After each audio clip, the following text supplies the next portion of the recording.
In this vlog, I'm going to talk about my decision to quit baseball forever and then the commitment I made to music for the rest of my life.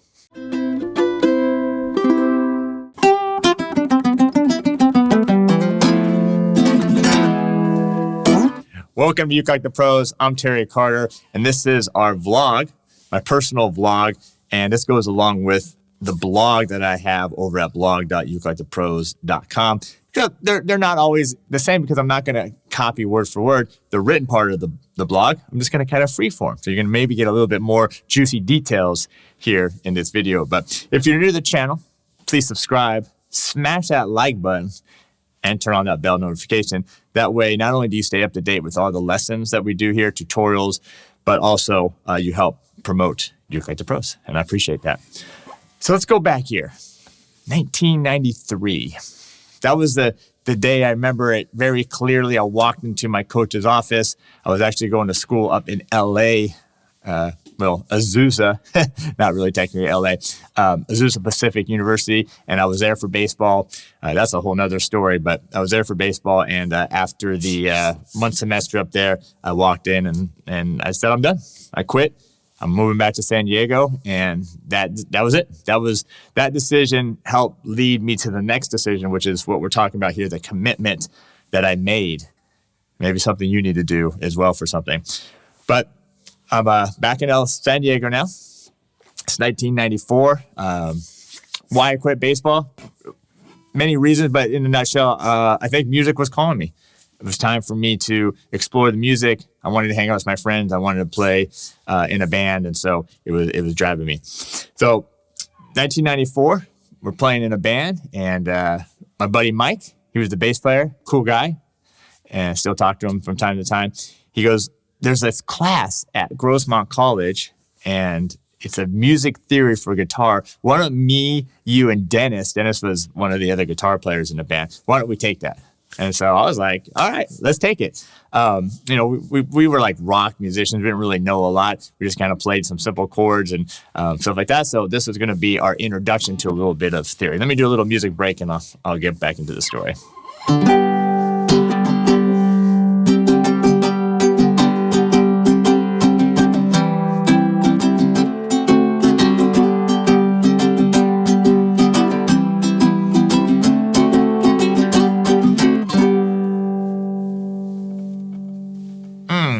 I'm a great sounding baritone. By the way, I do have a baritone, and I should have my guitar because I was a guitar player at the time, but I'm filming my brand new baritone fingerstyle course, and so I just figured let's roll with it.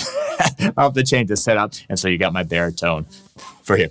All right, so the course here was music theory for guitar. Sounded cool, taught by a great teacher, mentor of mine, Fred Benedetti. Funny enough, he actually lives like right down the street from me.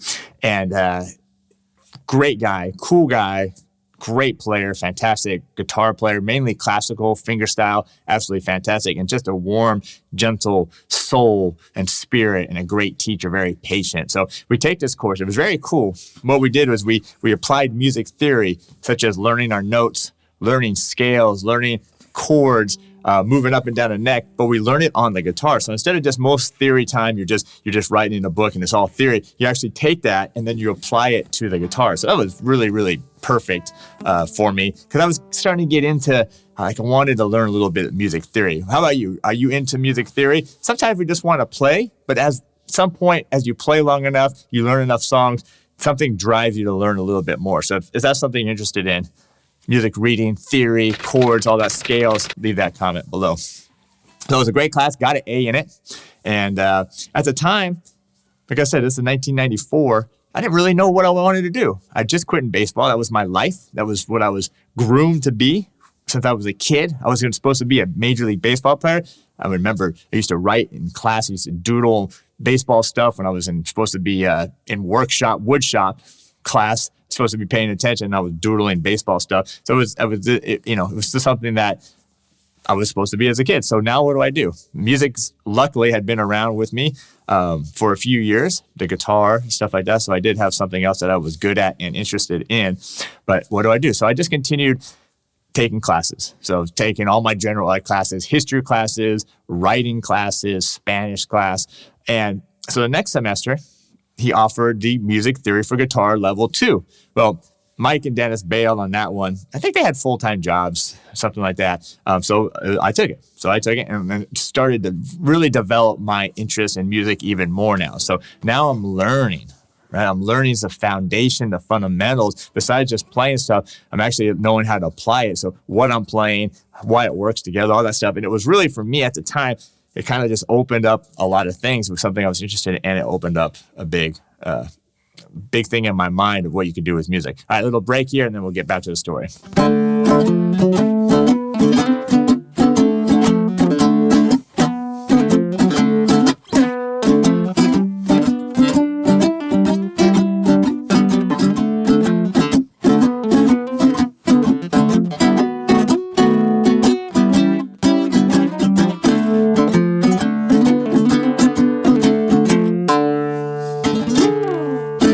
All right, back to the story. Actually, if you dig baritone, I don't know if you're just ukulele player or guitar player, but if you dig baritone, we got a bunch of great content over at ukelikethepros.com. We got courses. We got a great membership where we do weekly Q&As, so check that out. Come be part of Uke Like the Pros Nation. All right, so now I still haven't made a commitment to music, but I'm finding a little bit more enjoyment out of it. I'm learning, realize there's classes you can take at it. So now here's the next semester, 1995. We're 1995 now. I still don't know what to do. I'm still taking my general ed classes, geography and health, anthropology. But anyway, still taking all the general ed stuff, but there was a commercial music, like it was an ensemble class that Fred was teaching. So I'm sticking with Fred here. Fred's my man. And I remember in that course, I don't remember a lot about it. I remember there was a bunch of different instruments. It wasn't just guitar, but we had guitar and we had, it was kind of like a learn commercial music ensemble play and stuff like that. And one of the songs he gave us was a Bob Marley song. I think it was Get Up, Stand Up. And so I had the Bob Marley Live Uprising CD.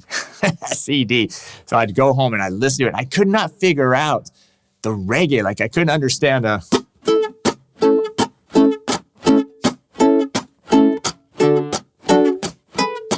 whole like playing on the offbeat really was not easy for me. I'm like a rock player doing simple stuff. So I remember practicing over and over again to that. And it was hard for me. I don't know. Do you play reggae? Have you played reggae? Is it a struggle with you? It definitely was a struggle for me.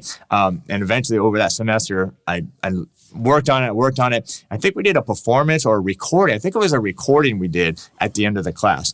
So anyway, get through that. And guess what? That was it. Like I was really lost. I didn't know what to do. I didn't know what I was going to do. I was just taking all these classes. I had tons and tons of classes, tons of credit. I think I had almost all my general ed out of the way. Like it was done. I had been in college so many years. I don't want to think about how long it had been. But now I decided right then, right after that semester, that's it. I love music. I'm going to stick with music. I'm going to do this for the rest of my life. And I made that commitment right there. Whether my parents were going to like it, whether who was going to like it, I made that commitment that I'm going full in to music. I'm going to become a music major and I'm going to make this my life, my career. And that was it. That was 1995. I was 21 years old. I made that commitment and here I am over 25 years later. I've had an amazing journey in this career of music. I've been blessed with being a professional musician for a long time, including all my time in LA, doing studio work, doing my teaching, doing Rock Like the Pros, doing Uke Like the Pros. It's been a real honor. So anyway, but that was it. 1995, made that commitment to do it. So what are you waiting on? What do you need to make a commitment to? Make it right now and then just don't look back. What do they say? Burn the boats. When you get to the island, burn the boats. That way you can't go back. You're just going to move forward. So anyway, again, thanks for being here. I appreciate the comments. Smash the like button, subscribe to the channel. Make sure to check out blog.ukelikethepros.com. You can get out more information on me or other articles we have. Thanks so much. What are my other sites? ukelikethepros.com and store.ukelikethepros.com. All right, that's going to do it for this one. I will see you next time.